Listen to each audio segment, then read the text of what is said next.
பெண்களுக்கு வந்து ஒரு வன்கொடுமை நடந்துட்டு இருக்கு. அதுவும் பாத்தீங்கன்னா காதல் சார்ந்து வந்துட்டு இருக்கு. ரயில்வே ட்ராக்ல ஒரு லவ்வர்ஸ் தகராறுல பொண்ணை தள்ளி விட்டாரு. கலப்பு ஜாதினாலே வந்து ஆணவ கொலைலாம் பண்ணுவாங்க இல்லையா? பெரிய விஷயம். அவங்களுக்கு என்ன சார் தண்டனை கொடுப்பீங்க? அப்படி இருந்தும் அவங்க பேரண்ட்ஸ் வந்து சேர்த்து வைக்காம கொலை பண்ணுவாங்க இல்லையா? அது 302 தான். அருவருக்கத்தக்க வகையில் இன்னைக்கு ரோட்ல பப்ளிக் ரோட்ல நம்ம நிறைய பார்க்கணும். ஸ்கூல் யூனிஃபார்மோட வந்து கிஸ் பண்ணுகிறாங்க சார், அப்படிலாம் ஃபோன். ஸோ நம்ம தேடி கண்டுபிடிக்கிறது மட்டும்தான் போலீஸோட வேலை. பொண்ணை காணும்னா தேடி கண்டுபிடிச்சி ஸ்டேஷன் கொண்டு வரலாம். அப்பா கெஞ்சிருக்காரு, அம்மா கெஞ்சிருக்காங்க, அந்த பொண்ணுக்கு ஒரு சிஸ்டர் இருக்கும், இல்லை அண்ணன் இருப்பான், தம்பி இருப்பான், அது கெஞ்சிருப்பான், அவங்க கெஞ்சுவான். ஆனால் அதே நேரத்தில் சக்ஸஸ் ஆகி நல்லா வாழ்ந்த இருக்காங்க. ரிஃப்ளெக்ட் நேயர்கள் வணக்கம். இன்று நம்மோடு காவல்துறையை சேர்ந்த கவிஞர் வி.ஏ. ஜோதி அவர்கள் தான் இணைஞ்சிருக்காரு. வணக்கம் சார். வணக்கம். நீண்ட நாட்களுக்கு அப்புறம் நம்ம மறுபடியும் சந்திக்கிறோம். உங்கள் ரிஃப்ளெக்ட் நேயர்களுக்கு என்னுடைய மனமார்ந்த வாழ்த்துக்களும். இன்றைக்கி நம்ம ஒரு புதுமையான விஷயத்தை பார்க்கலாம். நிறைய முறை நம்ம இந்த காவல்துறையை பற்றி நிறைய பேசியிருக்கோம்.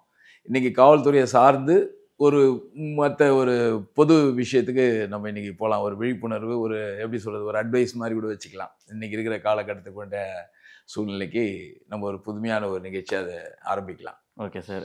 என்ன கேள்வி எடுத்து வந்திருக்கேன்னா, இன்னைக்கு பொதுவாக தொடர்ச்சியாக வந்து பார்த்தீங்கன்னா பெண்களுக்கு வந்து ஒரு வன்கொடுமை நடந்துட்டு இருக்கு. அதுவும் பார்த்தீங்கன்னா காதல் சார்ந்து வந்துட்டு இருக்கு. உதாரணத்துக்கு எடுத்துக்கிட்டிங்கன்னா, நம்ம கோடம்பாக்கத்தில் வந்து ஒரு சுவாதிக்கு ஒரு விஷயம் நடந்துச்சு. அதுவும் காதல் சேர்ந்த நுங்கம்பாக்கம் ரயில்வே ஸ்டேஷன் நடந்தது. இன்னொன்று பார்த்தீங்கன்னா, இப்போ ரீசெண்டாக கூட அவர் தூக்கு தண்டனை கொடுத்தாரு. அந்த ரயில்வே ட்ராக்ல ஒரு லவ்வர்ஸ் தகராறுல பொண்ணை தள்ளி விட்டாங்க. அதுவுமே ஆயிடுச்சு. இந்த மாதிரி வந்து பார்த்தீங்கன்னா, பொதுவாகவே இந்த காதல் சார்ந்து ஒரு தடவை பக்கம் காதலாக இருந்தாலும் சரி, 2 பேரும் சேர்ந்து காதல் பண்ணாலும் சரி, காதல் சார்ந்தே வந்து பார்த்தீங்கன்னா இந்த மாதிரி ஒரு வன்கொடுமை நடந்துட்டு இருக்குல்ல சார்? இந்த மாதிரி ஏதாவது நீங்கள் பார்த்துருக்கீங்களா சார்? இதுக்கெல்லாம் என்ன தீர்வு நினைக்கிறீங்க சார்? நல்ல ஒரு வித்தியாசமான கேள்வி. ரெண்டாவது வந்து ஒரு புது நிகழ்ச்சியாக கூட இது இருக்கும். ஏன்னா நம்ம வந்து பொதுவாகவே இந்த கிரைம்ஸ் பற்றியே கண்டுபிடிச்ச வழக்கு அதை பற்றியே நம்ம பேசிகிட்டு இருக்கோம். அதில் இது வந்து நேயர்களுக்கும் ஒரு விழிப்புணர்வு ஏற்படுத்துகிற மாதிரியும் இருக்கும். நம்ம அவங்க குடும்பத்தை சார்ந்தவங்களுக்கு, படிக்கிற பசங்களுக்கு இது ஒரு அட்வைஸ்ன்னு கூட வச்சுக்கலாம், அட்வைஸாக கூட இருக்கலாம். ஏன்னா இப்போது காவல்துறையில் என்னுடைய அனுபவத்தை நான் ஒரு பாடமாக கூட சொல்லலாம். முதல்ல வந்து காதல் அப்படின்ற சப்ஜெக்ட் எடுத்தால் அது வந்து தவறான ஒரு வார்த்தை கிடையாது. காதல்ங்கிறது ஒரு புனிதமான வார்த்தை. அது ஒரு லவ்ன்றது ரொம்ப புனிதமான ஒரு விஷயந்தான். காதலை வந்து எந்த ஒரு பெற்றோரும் எதிர்க்கிறாங்கன்னா அது எனக்கு கூட உடன்பாடு இல்லை. ஆனால் அந்த லவ்ங்கிறது வந்து அது ஒரு மெச்சூர்டாகி ஒரு குறிப்பிட்ட காலகட்டத்தில் 2 பேருக்கும் வரணும். பெண்ணுக்கு ஆனாலும் சரி, ஆணுக்கு ஆனாலும் சரி. ஓகே. ஸோ அப்போ தான் வந்து அது முழுமை பெறும். அப்போ தான் அது வந்து நிறைவான ஒரு காதலாக இருக்கும். அவர் ஒரு ஸ்டேஜுக்கு வந்து அவர் ஒரு செட்டில்மெண்ட் ஆகி, ஆண் வந்து ஒரு வேலைக்கு போயிட்டு எல்லாம் முடிச்சுட்டு, பெண்ணும் வந்து ஒரு கல்யாண பருவத்தில் நிற்கக்கூடிய ஒரு பெண்ணாக இருக்கும் பொழுது ஏற்படுற காதல் தான் உண்மையான காதல். அது வந்து புரிதல் தன்மை நிறைய இருக்கும்.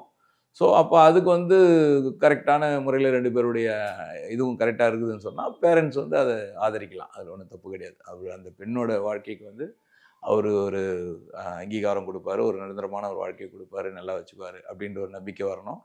அதே மாதிரி பெண்ணும் வந்து நம்ம குடும்பத்துக்கு வந்தால் அதுக்கேற்ற மாதிரி நம்ம குடும்பத்தில் அவங்க இருப்பாங்க அப்படின்ற ஒரு நம்பிக்கை இந்த பக்கம் வரணும். ஸோ அப்போது பெற்றோர் அதை எதிர்ப்பு தெரிவிக்கணும்னு அவசியம் இல்லை. காதலை ஏற்றுக்கலாம், காதலை நம்ம ஆதரிக்கலாம், தப்பு கிடையாது. பேரண்ட்ஸுக்கு நான் சொல்ல வர்றது, இப்போது இந்த படிக்கிற பசங்க பார்த்தீங்கன்னா எல்லா இடத்துலையுமே வந்து அந்த காதல்ன்ற பேரில் நிறைய இன்றைக்கி வந்து அருவருக்கத்தக்க வகையில் இன்றைக்கி ரோட்டில் பப்ளிக் ரோட்டில் நம்ம நிறைய பார்க்குறோம். ஏன்னா நாங்கள் இந்த துறையில் இருக்கிறதுனால நிறைய விஷயங்கள் நாங்கள் கையாளுறோம்.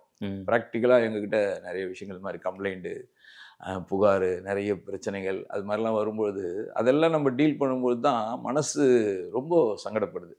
ஏன்னா ஒரு கேஸ்லாம் பார்த்தீங்கன்னா, சார் இங்கே பார்க்கில் 2 பசங்க உட்காந்துட்டு ஸ்கூல் யூனிஃபார்மோட வந்து கிஸ் பண்ணுகிறாங்க சார், அப்படிலாம் ஃபோன் வரும். அப்படிலாம் நம்ம போய் பார்த்தோம்னா அந்த விசாரித்து பார்த்தா அந்த பொண்ணு 8ஆம் கிளாஸ் படிக்கும். அந்த பையன் என்னடா 10th படிக்கிறானுவான். ஸோ என்னன்னே தெரியாத ஒரு வயசு, என்னன்னு தெரியாத ஒரு பருவத்தில் இவங்க வந்து இது மாதிரி காதல்ன்று உட்காந்துட்டு பேசுறது, அரட்டடிக்கிறது, அப்புறமா வீட்டுக்கு தெரியாமல் ஸ்பெஷல் கிளாஸ்ன்னு சொல்லிட்டு எங்கேயாவது போய் சினிமாவுக்கு போகிறது, பீச்சுக்கு போகிறது, ஊர் சுற்றுறது, ஸோ இது பெற்றோர் பேரண்ட்ஸுக்கு தெரியறதுக்கு வாய்ப்பு இல்லை. அவங்க பாவம் பிள்ளைங்களை எங்கேயோ படிக்க வைக்கிறாங்க, எங்கேயோ கஷ்டப்படுறாங்க, நம்ம பிள்ளைங்க நல்லா படித்தா போதும்னு அவங்க நினைக்கிறாங்க. ஆனால் இந்த பசங்க வந்து அதை புரிஞ்சிக்காமல் இந்த சினிமா பார்க்குறது, இந்த டிவி பார்க்குறது, அதுவும் இப்போ இந்த சேனல்ஸ்லலாம் நிறைய விஷயங்கள் வருது. அவங்க ஒரு என்டர்டெயின்மெண்ட்டுக்காக, ஒரு ஜாலிக்காக சில விஷயங்கள்லாம் பண்ணுறாங்க. அதெல்லாம் வந்து பொழுதுபோக்காக பார்த்துட்டு போயிடணும் மொழிய, அதே வந்து மைண்டில் ஏற்றிக்கிட்டு வாழ்க்கையோடு அதை ஒப்பிட்டு இருக்கக்கூடாது. அது இந்த பசங்களுக்கு தெரியறதில்ல. அது மாதிரி நிறைய விஷயங்கள் இப்போது அப்படி தான் வந்து பரவலாக இன்றைக்கி நாட்டில் வந்து நிறைய விஷயங்கள் வந்து அது மாதிரி நிறைய பார்க்குறோம். நம்ம நிறைய பார்க்குறோம். அது மாதிரி பார்க்கும்போது ஒரு கட்டத்தில் என்ன ஆகுதுன்னா, வீட்டில் ஒத்துக்க மாட்டாங்க. இதை நம்ம வெளியில் சொன்னால் வீட்டில் நமக்கு கல்யாணம் பண்ணி வைக்க மாட்டாங்க, ஒத்துக்க மாட்டாங்க. அப்படின்ற ஒரு கட்டத்தில் வீட்டை விட்டு சொல்லாமல் கொள்ளாமல் போயிடுவாங்க. ஓகே. அப்போ வந்து பேரண்ட்ஸ் வந்து கம்ப்ளைண்ட்லாம் கொடுப்பாங்க. நம்மக்கிட்ட காவல்துறையில் வந்து கம்ப்ளைண்ட் கொடுப்பாங்க. இது மாதிரி கேர்ள் மிஸ்ஸிங் அப்படின்வாங்க. பையன் போயிட்டான், காணாத போயிட்டான் அப்படின்னு சொன்னால் அது பாய் மிஸ்ஸிங்வாங்க. அது எஃப்ஐஆர் போடுவாங்க. கேர்ள் மிஸ்ஸிங்னு எஃப்ஐஆர் போட்டு நம்ம ஃபோட்டோ கிட்டலாம் வச்சுக்கிட்டு நம்ம தேடுவோம், யார் கூட போச்சு, என்ன ஏது அப்படின்ற மாதிரி நம்ம அதை அந்த புலனாய்வுன்ற மாதிரி நம்ம இன்வெஸ்டிகேஷன் பண்ணி அந்த பொண்ணு எங்கே இருக்கும், என்ன அவங்க ஃப்ரெண்டு வீடு அப்படின்லாம் தேடி கண்டுபிடிப்பாங்க. இது மாதிரி ஒரு ஸ்டேஷன்லேயுமே கிட்டத்தட்ட மாதத்துக்கு ஒரு கேஸு 2 கேஸு இது மாதிரி வருது. ஓகே. எல்லா பசங்களையும் பார்த்தீங்கன்னா மிஞ்சி போனால் இல்லை அது மாதிரி காலேஜில் ஃபஸ்ட் இயர் படிக்கிறது, செகண்ட் இயர் படிக்கிறது, இந்த மாதிரியான பசங்க தான் நிறைய இருக்கும். அவங்க செலக்ட் பண்ணுற பசங்களும் பார்த்தா ஒரு கரெக்டான ஒர்த்தபுளான பர்சனாக இருக்காது. இப்போ எனக்கு தெரிஞ்ச அதில் ஒரு கேஸுன்னு பார்த்தீங்கன்னா, நான் வேலை செஞ்ச ஸ்டேஷனில் அந்த பொண்ணு வந்து ஒரு காலேஜ் படிக்கிற பொண்ணு.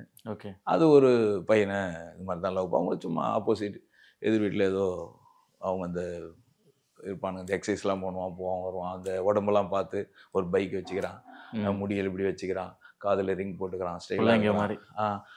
அவ்வளோதான். இந்த ஒரு இதுதான் அந்த ஒரு சின்ன சின்ன இதெல்லாம் வந்து ஒரு ஆசையில் வந்து என்ன பண்ணுறது, அவங்களோட போகிறது வர்றது. அது ஒரு கட்டத்தில் நான் நீ தான் எனக்கு லைஃபு, உன்னை விட்டு நான் இருக்க முடியாது, உன்னை தான் நான் கல்யாணம் பண்ணிக்குவேன், நீ என்னை ஏற்றுக்கணும், இல்லைன்னா நான் எதாவது பண்ணிக்குவேன் அப்படிலாம் அந்த பொண்ணு சொல்லும்போது அவனாலையும் ஒன்றும் பண்ண முடியாது. என்ன பண்ணுறாங்க, வீட்டு விட்டு போயிடுறாங்க. 2 பேரும். அப்புறம் கம்ப்ளைண்ட்லாம் 2 பேருமே கம்ப்ளைண்ட்லாம் கொடுத்த உடனே நம்ம தேடி கண்டுபிடிச்சி கூப்பிட்டு வந்து அந்த பையனுடைய கேரியர்லாம் வந்து ஒன்றும் சரியில்லை. அப்போது நம்ம சைட்லேயும் எடுத்து சொல்லுவோம், போலீஸ்லேயும் வந்து சொல்லுவோம். ஏன்னா நம்ம வந்து போய் 18 வயசுக்கு மேலே ஆயிடுச்சு பொண்ணுக்கு அப்படின்னா அது நம்ம எதுவும் பண்ண முடியாது. சட்டத்தில் வந்து அதுக்கு ஒரு இண்டிவிஜுவாலிட்டி இருக்குது. அந்த பொண்ணு யார் வேணா விரும்பலாம், யார் கூட வேணா போகலாம். அப்படி ஒரு இது இருக்குது நம்ம நாட்டில். பெற்றவங்க அவங்க தான் சொல்லணும், அவங்க கட்டுப்பாட்டில் தான் அது இருக்கணுன்ற அவசியம் இல்லை. 18 வயசு ஆகிடுச்சுன்னா.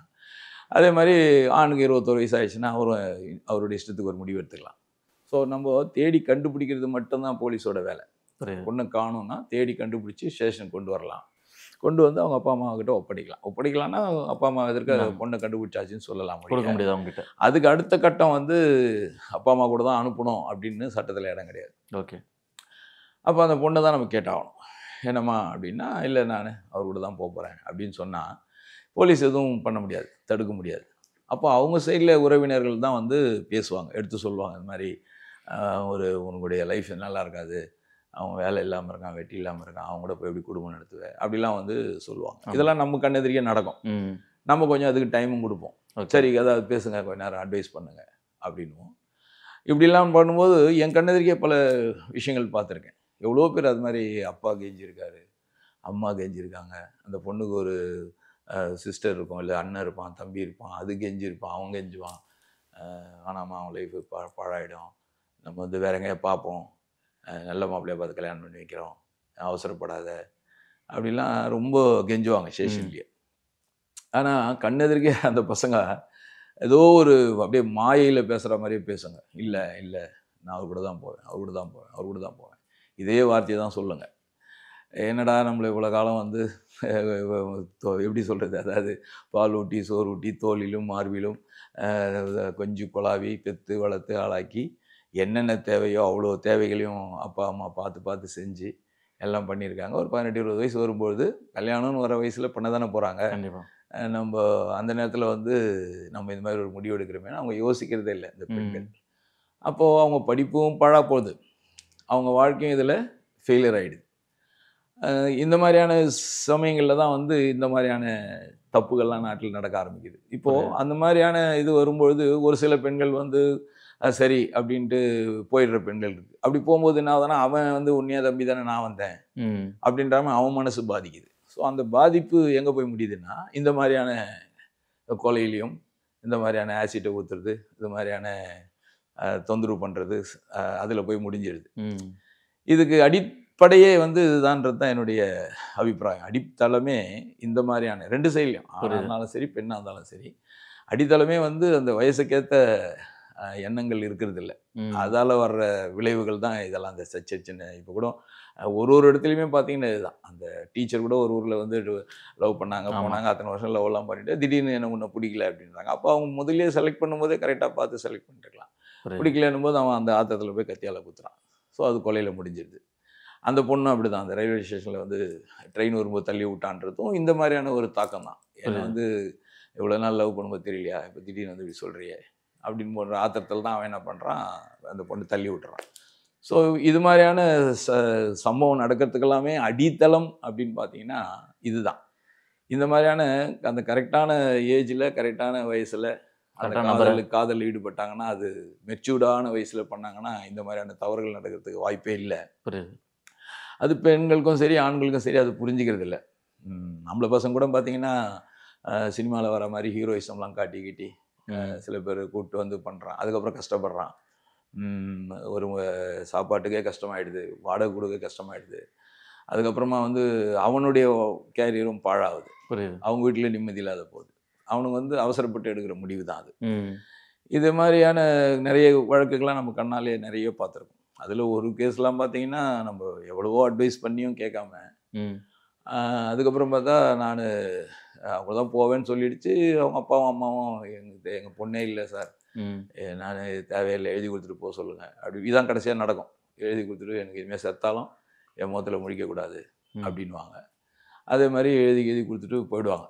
அவங்க அதுக்கப்புறம் போய், ஆனால் அதே நேரத்தில் சக்ஸஸ் ஆகி நல்லா வாழ்ந்த இருக்காங்க. ஆனால் ரொம்ப ரேர். எனக்கு தெரிஞ்ச என் சர்வீஸில் அது மாதிரி வெற்றி அடைஞ்ச காதலுங்கிறது ரொம்ப குறைவு. யாரோ ஒரு ஜோடி 2 ஜோடி எங்கேயாவது நல்லபடியாக குடும்பம் நடத்திட்டு எப்போ நம்மகிட்ட ஆசீர்வாதம் வாங்குறவங்களாம் வந்திருக்காங்க. சார் குழந்தைய பிறந்துச்சு சார், இது மாதிரி நாங்கள் லைஃப் நல்லா தான் சார் இருக்கோம், இப்போ எங்கள் அம்மா அப்பாலாம் கூட வர ஆரம்பிச்சிட்டாங்க, எங்கள் எல்லோரும் ஒன்றா சேர்த்துக்கிட்டாங்க சார் அப்படின்னு சொல்கிறது கேஸ் வந்து ரொம்ப ரொம்ப ரொம்ப கம்மி. ரொம்ப கம்மி. ஃபெயிலியர் ஆகி சின்ன பின்னமானது தான் அதிகம். அதில் ஒரு கேஸ் பார்த்தீங்கன்னா, நான் புழல் ஜெயிலில் ஒரு அக்யூஸ்டட் விட்டுட்டு நின்றுட்டுருக்கேன் ஒரு 2-3 வருஷம் பொறுத்து. அப்போது அந்த மனு போட்டு பார்க்குற இடத்துல ஒரு பொண்ணு நிற்கிது, கையில் ஒரு குழந்தைய வச்சுக்கிட்டு. ஓகே. அவன் ஜெயிலுள்ள இருக்கான். ஸோ அவனுக்கு வந்து மனு போட்டு பார்க்கறதுக்காக வந்து நிற்கிது. அப்புறம் பார்த்துட்டு அழுதுட்டு சொல்லுது, சார் அன்றைக்கி நீங்கள் எவ்வளோ தூரம் சொன்னீங்க, நான் சரியாக அன்றைக்கி ஏற்றுக்கல, இப்போ வந்து பார்த்தீங்கன்னா லைஃப் இப்படி ஆகிடுச்சு, இன்றைக்கி ரொம்ப சிரமப்படுறேன் அப்படி. இது மாதிரி சொன்ன கேஸஸும் நிறைய இருக்குது.